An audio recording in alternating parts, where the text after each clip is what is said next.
दैवयज्ञ दरबारच्या माध्यमातून आमदार देवेंद्र कोठे यांचा प्रभावी जनसंवाद दिसून येतो। गेल्या 10 महिन्यात लाखावर नागरिकांना याद्वारे न्याय मिळालाय।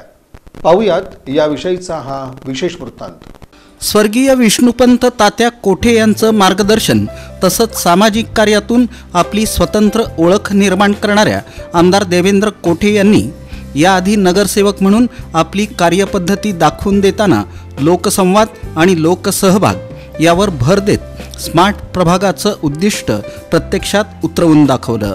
लोकप्रतिनिधी म्हणून त्यांचं एक वेगळेपण लोकांनी अनुभवलं। विकासाचं व्हिजन आणि त्यासाठी सुयोग्य नियोजन अशी व्यवस्था आमदार देवेंद्र कोठे यांच्या कामातून पाहायला मिळते। यातून लोकप्रतिनिधी आणि जनता यांचा चांगला संवाद दिसून येतो।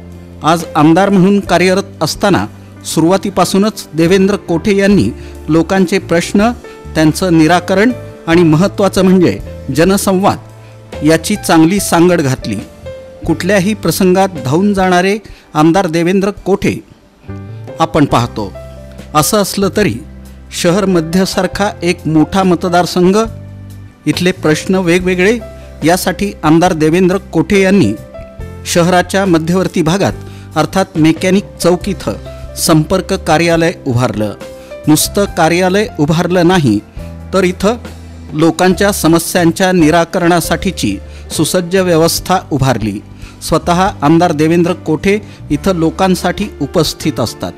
कुणीही या कार्यालयात पोहोचलं तर कामाबाबत समाधानी होईल अशी आमदार देवेंद्र कोठे यांच्या संपर्क कार्यालयातील व्यवस्था पाहायला मिळते।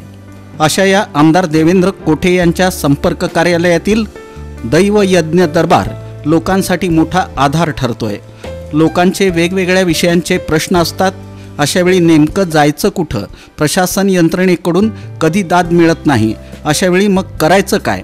काही परिसरातील समस्या असतात, कुठं विकास कामांचे विषय असतात, कुठं शासन दरबारी प्रश्न मांडायचे असतात, यासह विविध विषय लोकांसमोर असतात।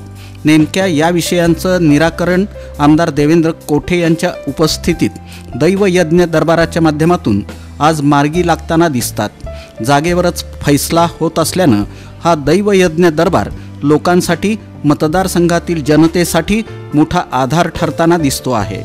लोकप्रतिनिधी लोकांना भेटत असतात, निवेदनं दिली जातात। इथं मात्र नेमकी समस्या जाणून घेऊन याचं तात्काळ निराकरण केलं जातं। ही मोठी समाधानाची बाब असल्यानं दैवयज्ञ दरबाराला आज मोठा प्रतिसाद मिळतोय। गुरुवारी 14वा दैवयज्ञ जनता दरबार त्यांच्या संपर्क कार्यालयात पार पडला। लोकांची गर्दी आणि त्यांच्या चेहऱ्यावरील समाधानाचे भाव दैवयज्ञ जनता दरबाराची उपयुक्तता आणि यशस्वीता दाखवून देणारे होते। देवेंद्र कोठे आमदार झाल्यापासून 10 महिन्यात 1 लाख नागरिकांनी या दरबारात येऊन आपल्या समस्या मांडल्या। लोक या दैवयज्ञ जनता दरबारात येतात। आमदार देवेंद्र कोठे प्रत्येक नागरिकाच्या समस्या जाणून घेतात। वैयक्तिक संबंधित अधिकाऱ्यांना फोन करून समस्या सोडवण्यासाठी विशेष प्रयत्न करतात। यामुळं नागरिक चांगलेच सुखावतात, त्यांना त्वरित न्याय मिळतो। विषय महापालिकेचा असेल, जिल्हा प्रशासन, पोलीस विभाग यांच्या बाबतीतील असेल, इथं न्याय मिळतो ही भावना दैवयज्ञ जनता दरबाराच्या माध्यमातून वाढीस लागली आहे।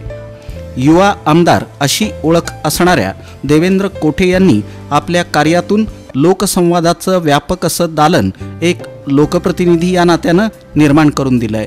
यातून त्यांची जाणीव आणि कर्तव्य भावना दिसून येते। आदर्शवत आणि आश्वासक अशी ही वाटचाल म्हणावी लागेल। आज दैवयज्ञ 14वा या ठिकाणी संपन्न होत आहे।